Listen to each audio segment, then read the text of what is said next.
You're listening to the Otis Jiry channel.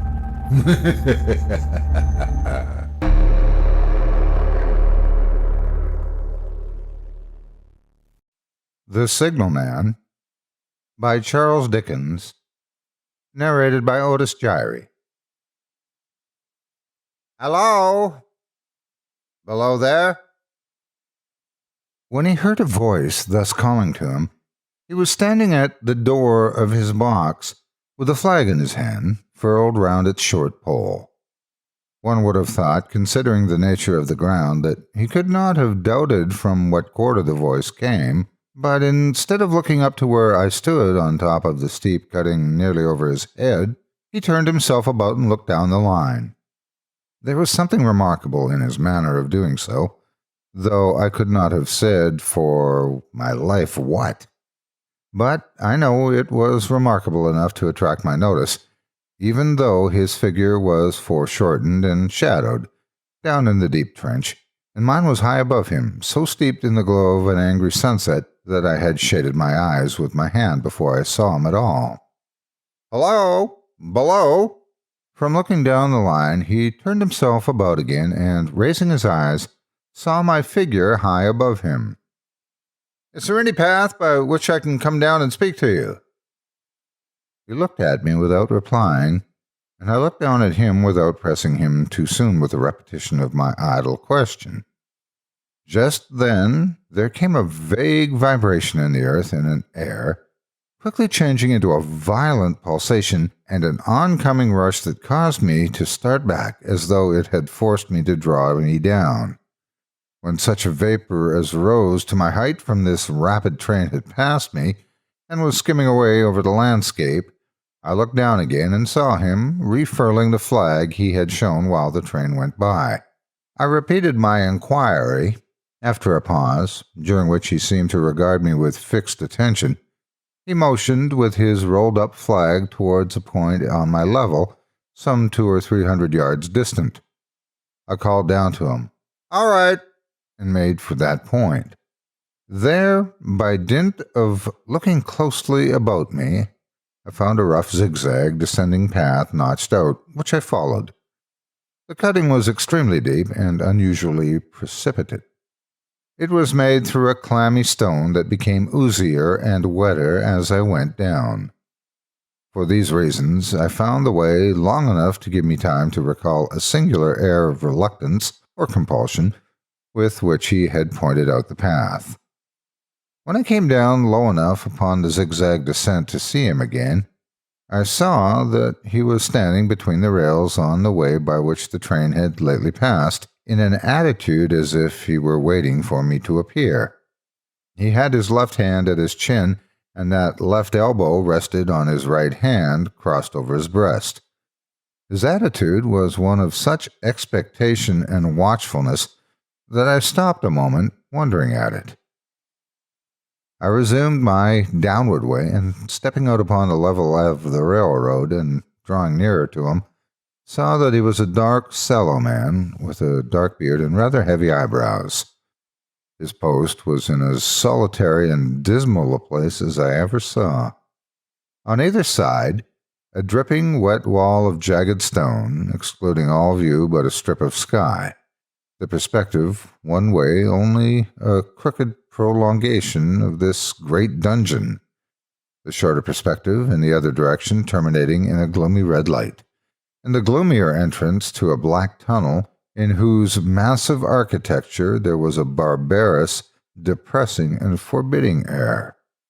So little sunlight ever found its way to the spot that it had an earthly, deadly smell, and so much cold wind rushed through it that it struck chill to me, as if I had left the natural world.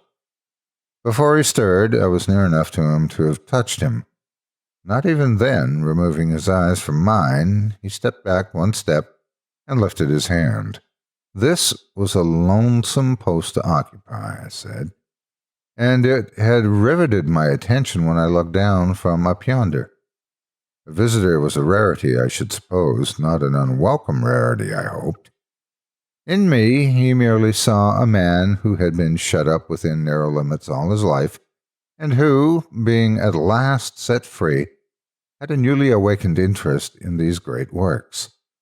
To such purpose I spoke to him, but I am far from sure of the terms I used, for besides that I am not happy in opening any conversation, there was something in the man that daunted me.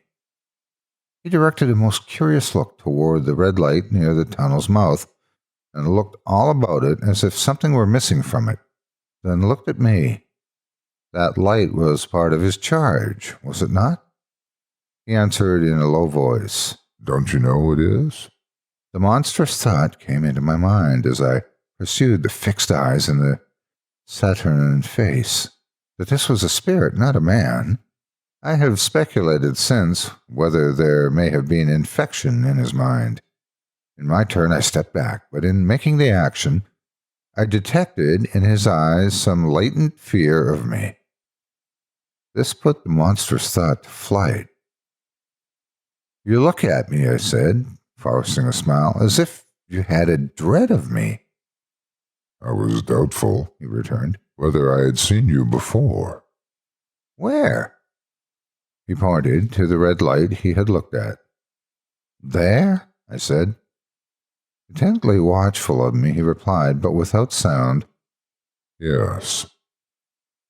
"My good fellow, what should I do there? However, be that as it may, I never was there, you may swear." "I think I may," he rejoined. "Yes, I'm sure I may." His manner cleared like my own. He replied to my remarks with readiness and in well-chosen words. Had he much to do there? Yes, that was to say, he had enough responsibility to bear, but exactness and watchfulness were what was required of him, and of actual work, manual labor, he had next to none. To change that signal, to trim those lights, and to turn this iron handle now and then was all he had to do under that head.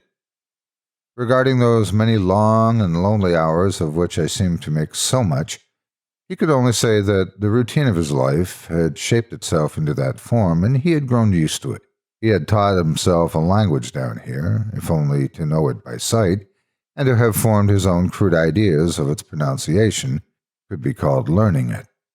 He had also worked at fractions and decimals and tried a little algebra, but he was, and had been as a boy, a poor hand at figures. Was it necessary for him, when on duty, to always remain in that channel of damp air, and could he never rise into the sunshine from between those high stone walls? Why, that depended upon times and circumstances. Under some conditions, there would be less upon the line than under others, and the same held good as to certain hours of the day and night. In bright weather, he did choose occasions for getting a little above those lower shadows, but being at all times liable to be called by his electric bill, and at such times listening for it with redoubled anxiety, the relief was less than I would suppose. He took me into his box, and where there was a fire, a desk for an official book in which he had to make certain entries, the telegraphic instrument with its dial, face, and needles, and the little bell of which he had spoken. On my trusting that he would excuse the remark that he had been well educated, and, I hoped I might say without offense, perhaps educated above that station, he observed that instances of slight incongruity in such wise would rarely be found wanting among large bodies of men. That he had heard it was so in workhouses, in the police force, even in that last desperate resource, the army, and that he knew it was so, more or less, in any great railway staff. He had been, when young, if I could believe it, sitting in that hut, he scarcely could, a student of natural philosophy, and had attended lectures, but he had run wild, misused his opportunities, gone down, and never risen again. Had no complaint to offer about that. He had made his own bed, and he lay upon it. It was far too late to make another. All that I have here condensed, he said, in a quiet manner, with his grave, dark regards divided between me and the fire. He threw in the word sir from time to time, and especially when he referred to his youth, as though to request me to understand that he claimed to be nothing but what I found him.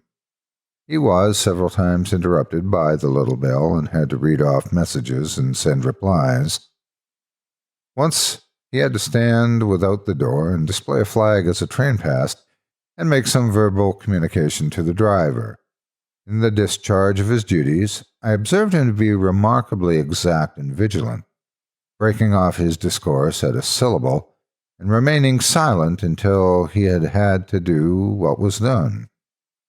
In a word, I should have set this man down as one of the safest of men to be employed in that capacity, but for the circumstance that while he was speaking to me he twice broke off with a fallen color, turned his face toward the little bell when it did not ring, opened the door of the hut, which was kept shut to exclude the unhealthy damp, and looked out toward the red light near the mouth of the tunnel. On both those occasions he came back to the fire with the inexplicable air upon him which I had remarked, without being able to define when we were so far asunder. Said I, when I rose to leave, "You almost make me think that I have met with a contented man." I am afraid I must acknowledge that I said it to lead him on. "I believe I used to be so," he rejoined, in a low voice at which he had first spoken. "But I am troubled, sir, I am troubled." He would have recalled the words if he could. He had said them, however, and I took them up quickly. "With what? What was your trouble?" "It is very difficult to impart, sir. It is very, very difficult to speak of. If ever you make me another visit, I'll try to tell you." "But I expressly intend to make you another visit. Say, when shall it be?" "I go off early in the morning, and I will be on again at 10 tomorrow night, sir." "I will come at 11. He thanked me and went out the door with me. "I'll show my wet light, sir," he said in his peculiar low voice, "till you have found your way up. When you have found it, don't call out, and when you're at the top, don't call out." His manner seemed to make the place strike colder to me, but I said no more than, "Very well." "And when you come down tomorrow night, don't call out. Let me ask you a parting question. What made you cry, 'Hallo,' below there, tonight?" "Heaven knows," I said. "I cried something to that effect." "Not to that effect, sir. Those were the very words. I know them well." "Admit those were the very words. I said them, no doubt, because I saw you below." "For no other reason?" "What other reason could I possibly have?" "You had no feeling that they were conveyed to you in a supernatural way?" "No." He wished me good night and held up his light. I walked by the side of the down line of rails with a very disagreeable sensation of a train coming behind me until I found the path. It was easier to mount than to descend, and I got back to my inn without any adventure. Punctual to my appointment, I placed my foot on the first notch of the zigzag next night as the distant clocks were striking 11. He was waiting for me at the bottom with his white light on. "I have not called out," I said, when we came close together. "May I speak now?" "By all means, sir." "Good night, then, and here's my hand." "Good night, sir, and here's mine." With that, we walked side by side to his box, entered it, closed the door, and sat down by the fire. "I have made up my mind, sir," he began, bending forward as soon as we were seated, and speaking in a tone but a little above a whisper, "that you shall not have to ask me twice what troubles me. I took you for someone else yesterday evening. That troubles me." "That mistake?" "No, that someone else." "Who is it?" "I don't know." "Like me?" "I don't know. I never saw the face. The left arm's across the face, and the right arm is waved, violently waved, this way." I followed his action with my eyes, and it was the action of an arm gesticulating with the utmost passion and vehemence. "For God's sakes, clear the way." "One moonlight night," the man said, "I was sitting here when I heard a voice cry, 'Hallo! Below there!' I started up, looked up from that door, and saw this someone else standing by the red light near the tunnel, waving as I just now showed you." The voice seemed hoarse with shouting, and it cried, "Look out! Look out!" And then again, "Hello, below there! Look out!" I caught up my lamp, turned it on red, and ran toward the figure, calling, "What's wrong? What has happened? Where?" It stood just outside the blackness of the tunnel. I advanced so close upon it that I wondered at its keeping the sleeve across its eyes.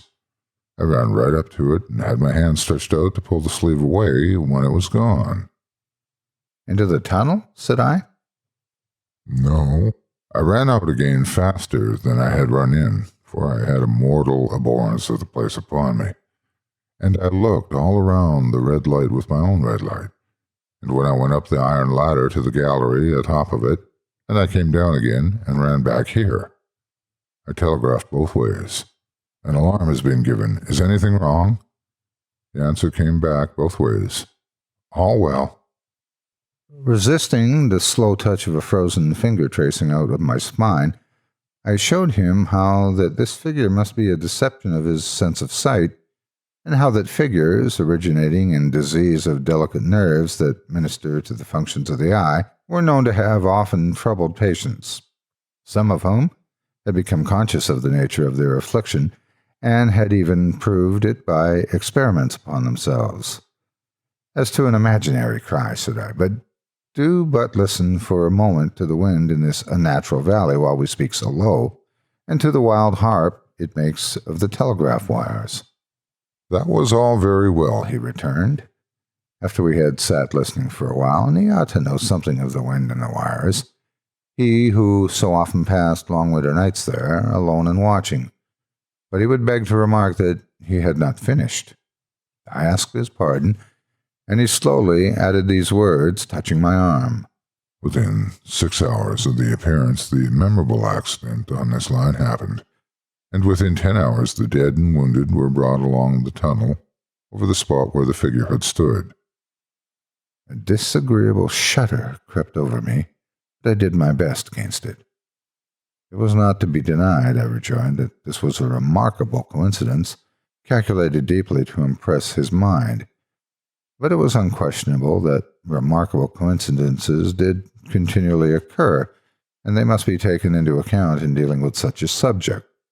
Though to be sure, I must admit, I added, for I thought I saw that he was going to bring the objection to bear upon me, men of common sense did not allow much for coincidences in making the ordinary calculations of life. He again begged to remark that he had not finished. I again begged his pardon for being betrayed into interruptions. "This," he said, again laying his hand upon my arm, and glancing over his shoulder with hollow eyes, "was just a year ago.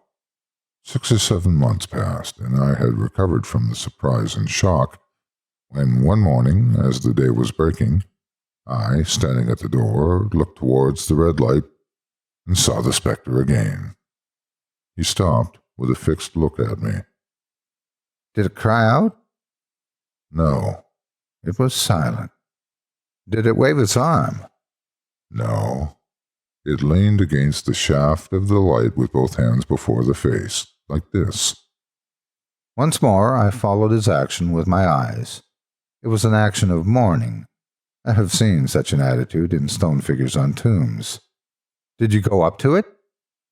I came in and sat down, partly to collect my thoughts, partly because it had turned me faint. When I went to the door again, daylight was about me and the ghost was gone. But nothing followed, nothing came of this. He touched me on the arm with his forefinger twice or thrice, giving a ghastly nod each time. That very day, as the train came out of the tunnel, I noticed, at a carriage window on my side, what looked like a confusion of hands and heads, and something waved. I saw it just in time to signal the driver. "Stop!" He shut off and put his brake on, but the train drifted past here 150 yards or more. I ran after it, and as I went along, heard terrible screams and cries. A beautiful young lady had died instantaneously in one of the compartments, and was brought in here and laid down on this floor between us. Involuntarily I pushed back my chair as I looked from the boards at which he pointed to himself. True, sir, true. Precisely as it happened, so I'll tell it to you. I could think of nothing to say to any purpose, and my mouth was very dry. The wind and the wires took up the story with a long lamenting wail. He resumed. Now, sir, mark this, and judge how my mind is troubled. The spectre came back a week ago. Ever since, it has been there, now and again, by fits and starts. At the light? At the danger light. What does it seem to do? He repeated, if possible with increased passion and vehemence, that former gesticulation of, For God's sakes, clear the way. Then he went on. I have no peace or rest for it. It calls to me for many minutes together in an agonized manner. Below there, look out, look out. It stands waving to me. It rings my little bell. I caught at that. Did it ring your bell yesterday evening when I was here and you went to the door? Twice. Why, see, said I, how your imagination misleads you. My eyes were on the bell and my ears were open to the bell, and if I am a living man, it did not ring at those times. No, nor at any other time, except when it was rung in the natural course of physical things by the station communicating with you. He shook his head. I've never made a mistake as to that yet, sir. I've never confused the spectre's ring with the man's. The ghost's ring is a strange vibration in the bell that it derives from nothing else, and I have not asserted that the bell stirs to the eye. I don't wonder that you fail to hear it, but I hear it. And did the spectre seem to be there when you looked out? It was there. Both times? He repeated firmly. Both times. Will you come to the door with me and look for it now? He bit his underlip as though he were somewhat unwilling, but arose. I opened the door and stood on the step while he stood in the doorway. There was the danger light. There was the dismal mouth of the tunnel. There was the high whetstone walls of the cutting. There were the stars above them. Did you see it? I asked him, taking particular note of his face. His eyes were prominent and strained, but not very much more so, perhaps, than my own had been when I had directed them earnestly toward the same spot. No, he answered. It is not there. Agreed, said I. We went in again, shut the door, and resumed our seats. I was thinking how best to improve this advantage, if it might be called one, when he took up the conversation in such a matter-of-course way, so assuming that there could be no serious question of fact between us, that I felt myself placed in the weakest of positions. By this time you will fully understand, sir, he said, that what troubles me so dreadfully is the question, what does the spectre mean? I was not sure, I told him, that I did fully understand. What is its warning against? He said, ruminating with his eyes on the fire, and only by times turning them on me. What is the danger? Where is the danger? There is danger overhanging somewhere on the line. Some dreadful calamity will happen. It is not to be doubted this third time after what has gone before, but surely this is a cruel haunting of me. What can I do? He pulled out his handkerchief and wiped the drops from his heated forehead. If I telegraph danger on either side of me or on both, I can give no reason for it, he went on, wiping the palms of his hands. I should get into trouble and do no good. They would think I was mad. This is the way it would work. Message, danger, take care. Answer. What danger? Where? Message. Don't know. But for God's sakes, take care. They would displace me. What else could they do? His pain of mind was most pitiable to see. It was the mental torture of a conscientious man, oppressed beyond endurance by an unintelligible responsibility involving life.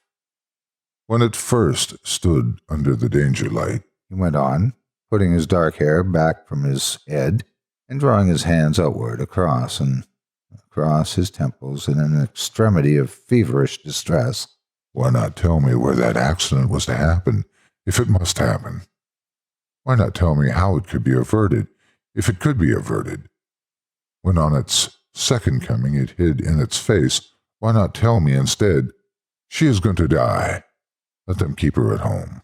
If it came on those 2 occasions only to show me that its warning were true, and so to prepare me for the third, why not warn me plainly now? And I, Lord help me, a mere poor signalman on this solitary station, why not go to somebody with credit to be believed and power to act? When I saw him in this state, I saw that for the poor man's sake, as well as for the public's safety, what I had to do for the time was to compose his mind. Therefore, setting aside all question of reality or unreality between us, I represented to him that whoever thoroughly discharged his duty must do well, and that at least it was his comfort that he understood his duty, though he did not understand these confounding appearances. In this effort I succeeded far better than in the attempt to reason him out of his conviction. He became calm. The occupations incidental to his post as the night advanced began to make larger demands on his attention, and I left him at 2 in the morning. I had offered to stay through the night, but he would not hear of it. That I more than once looked back at the red light as I ascended the pathway, that I did not like the red light, and that I should have slept but poorly if my bed had been under it, I see no reason to conceal. Nor did I like the 2 sequences of the accident and the dead girl. I see no reason to conceal that either. But what ran most in my thoughts was the consideration how ought I to act, having become the recipient of this disclosure.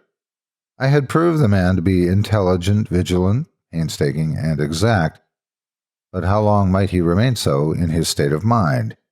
Though in an subordinate position, still he held a most important trust.